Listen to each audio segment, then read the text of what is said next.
Assalamualaikum warahmatullahi wabarakatuh. Bismillahirrahmanirrahim. Alhamdulillahirrabbilalamin. Untuk kesempatan yang berbahagia ini, kita akan membahas tentang menatap masa depan dari peradaban Islam pada masa modern, yakni di mana Islam kala itu memiliki ulama-ulama yang hebat, memiliki para tokoh-tokoh pembaharu dalam ajaran agama Islam. Nah, itu adalah bagian dari gambar-gambar atau foto-foto para ulama yang memiliki peran penting terhadap peradaban Islam di zaman modern. Kompetensi yang akan kita bahas, yakni mempertahankan keyakinan yang benar sesuai ajaran Islam dalam sejarah peradaban Islam pada masa modern. Yang berikutnya, kita akan membahas tentang bersikap rukun dan kompetitif dalam kebaikan sebagai implementasi dari nilai-nilai sejarah peradaban Islam pada masa modern. Jadi untuk ini kan sejarah, jadinya ya perlu kita baca bagaimana buku-buku tentang biografi para tokoh tersebut, dengan cara bagaimana menelaah perkembangan Islam pada masa modern yang diawali pada tahun 1800-an dan sampai sekarang. Kemudian kami sajikan prinsip perkembangan peradaban Islam pada masa modern. Nah, disiapkan nanti bagaimana, sehingga perlu memang kita untuk menyimaknya. Tentang pembaharu sesuai dengan perkembangan peradaban Islam. Kalau sekarang tidak lagi istilah modern, tapi Islam di zaman milenial. Jadi perlu kita ulas kembali bahwa runtutan dari sebuah sejarah itu ada zaman klasik, ada zaman modern, dan kalau sekarang itu masuk ke zaman milenial. Itu zaman milenialnya itu seperti apa ya sekarang ini.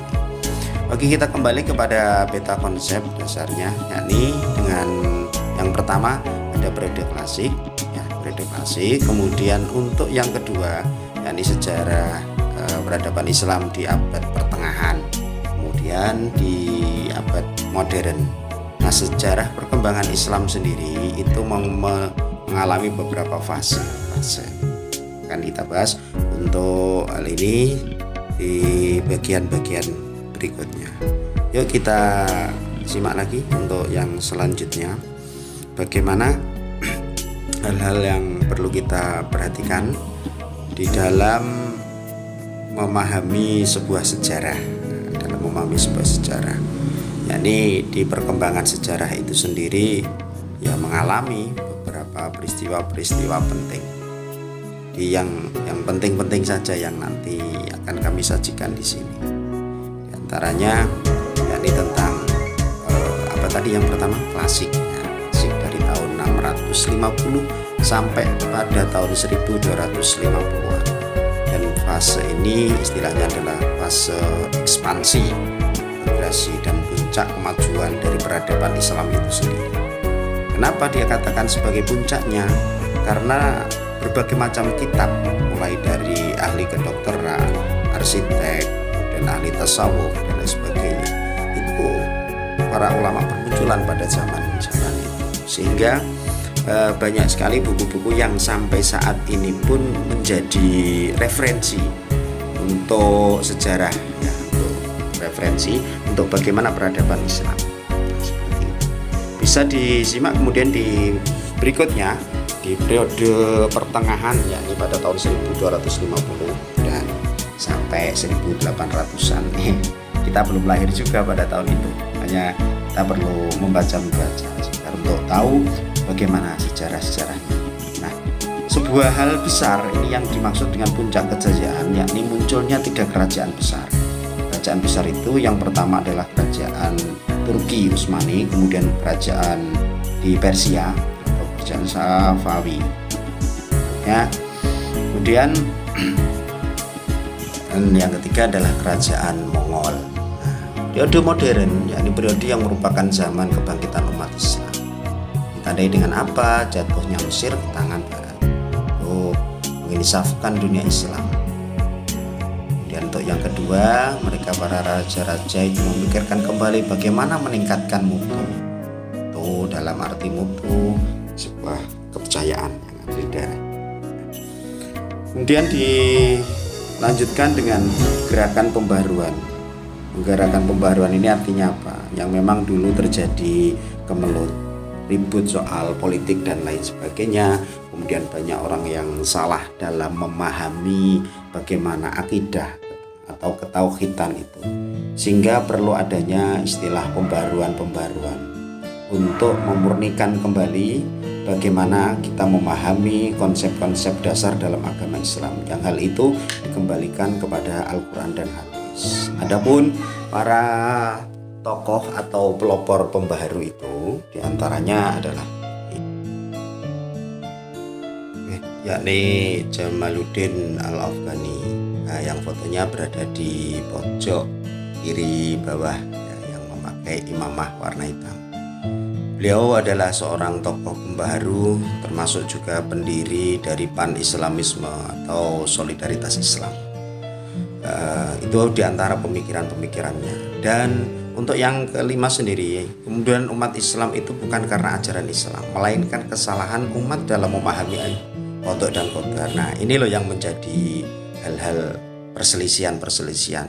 Sehingga mereka, para tokoh itu, yang berlanjut kemudian dengan Muhammad Abduh, itu pun memiliki pemikiran bagaimana untuk memurnikan kembali ajaran Islam. Nah, masuknya bid'ah ke dalam tubuh umat Islam itu membawa umat lepas dari ajaran Islam yang sebenarnya.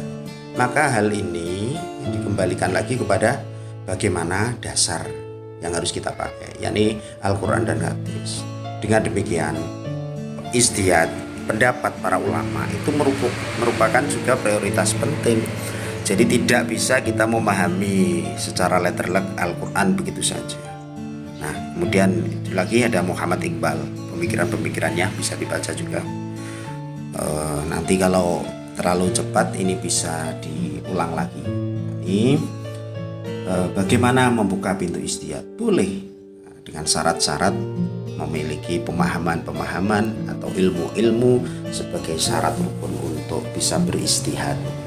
Ijtihad itu artinya apa? Memeras pikiran, ya, menggali dasar-dasar hukum yang ada di dalam Al-Quran yang belum dijelaskan secara rinci di Al-Quran maupun hadis. Terus bagaimana sikap kita untuk menghadapi perkembangan Islam setelah kita membaca sejarah. Pertama, yakni mempertahankan kebiasaan lama yang sudah baik, sekaligus mengambil sesuatu baru yang juga lebih baik. Yang kedua, mempunyai motivasi untuk mempelajari Islam dari sumber aslinya. Kalau kita tidak bisa, ya kita ikut bagaimana guru kita, ustadz kita, kiai kita, ulama kita, agar kita tidak tersesat. Untuk yang ketiga, meneruskan perjuangan yang telah dirintis oleh para ulama terdahulu yang terkenal. Ini dengan mengkaji kitab-kitab hasil karangan para ulama-ulama, masih banyak sekali.